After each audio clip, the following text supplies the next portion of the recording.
Hello, कैसे हैं आप। आज मैं आपको हिंदी व्याकरण के अंदर अनुप्रास अलंकार पर आप अपनी पाठ योजना किस प्रकार से बनाएंगे ये मैं आपको बता रही हूँ। जैसा कि आप देख रहे हैं, सबसे पहले हमने शामपट पूर्तियाँ की, उसके बाद हमने लिखा है प्रकरण। ठीक है, प्रकरण हमारा है अनुप्रास अलंकार। उसके पश्चात हमने लिखा है विषय वस्तु सार। विषय वस्तु सार में हमने बताया कि अनुप्रास अलंकार क्या है और उसके कितने भेद हैं। इस प्रकार हमने एक एक जो है अलंकार लिया है और उस अलंकार के बारे में हमने विस्तार से बताया है। देखिए आप,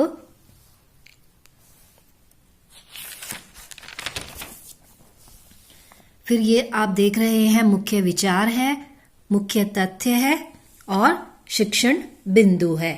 शिक्षण उद्देश्य में हमारा पहला उद्देश्य है ज्ञानात्मक, जिसके दो भाग होते हैं हमेशा, भाषा तत्वों का ज्ञान प्राप्त करना और विषय वस्तु का ज्ञान प्राप्त करना।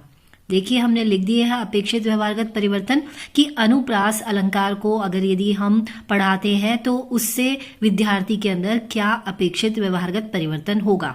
दूसरा हमारा उद्देश्य है अर्थ ग्रहण। अर्थ ग्रहण में हम लिखेंगे सुनकर अर्थ ग्रहण और पढ़कर अर्थ ग्रहण। यहाँ हमने अपेक्षित व्यवहारगत परिवर्तन लिख दिया है।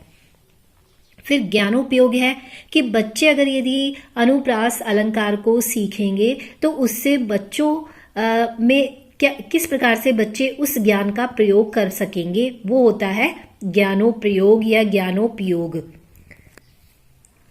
ठीक है, फिर उसके पश्चात कौशल। कौशल में हमने लिखा है शुद्ध वाचन और लेखन की क्षमता उत्पन्न करना।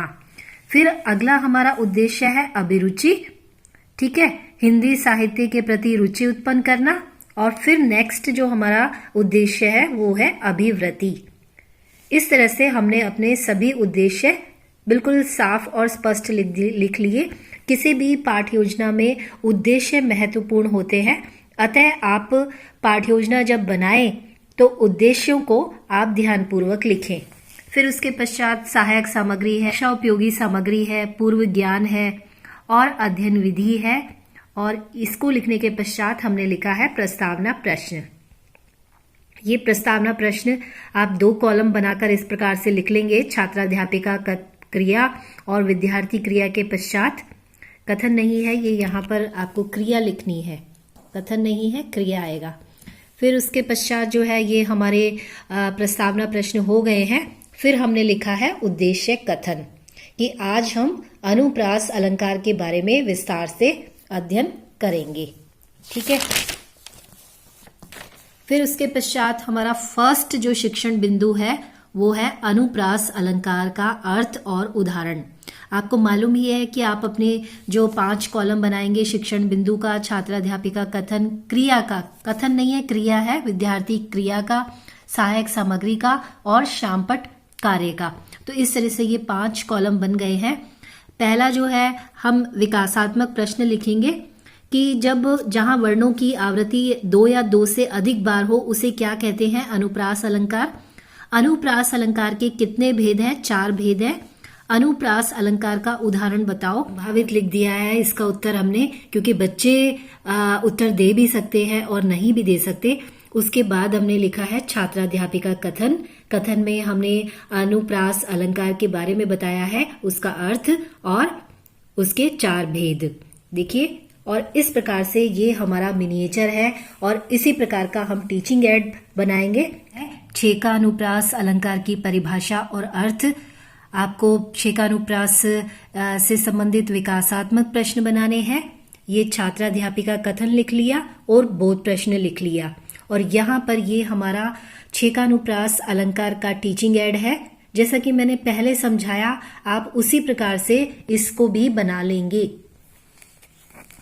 फिर उसके पश्चात हमने यहाँ पर प्रत्यानुप्रास अलंकार की परिभाषा और अर्थ बताए हैं। आप देख लीजिए, और यहाँ पर हमने एक चार्ट के ऊपर इसको लिख दिया है और ये हमारा शामपट सार है। फिर उसके पश्चात हम यहाँ पर मूल्यांकन प्रश्न बनाएंगे। मूल्यांकन प्रश्न में हमारा पहला प्रश्न है, अनुप्रास अलंकार किसको कहते हैं? अनुप्रास अलंकार का उदाहरण बताइए। अनुप्रास अलंकार के प्रकार के नाम बताइए और कहत कत परदेसी की बात किस अलंकार का उदाहरण है? और लास्ट में हमने लिखा है छेकानुप्रास अलंकार की परिभाषा बताइए। और गृह कार्य में हमने बच्चों को गृह कार्य दे दिया है, वृत्यानुप्रास अलंकार को उदाहरण सहित परिभाषित कीजिए। तो आपको समझ में आ गया होगा कि अपना टीचिंग एड जो है वो किस प्रकार से प्रयोग में लाना है। जब आप कथन करेंगे तभी आपको टीचिंग एड का प्रयोग करना है।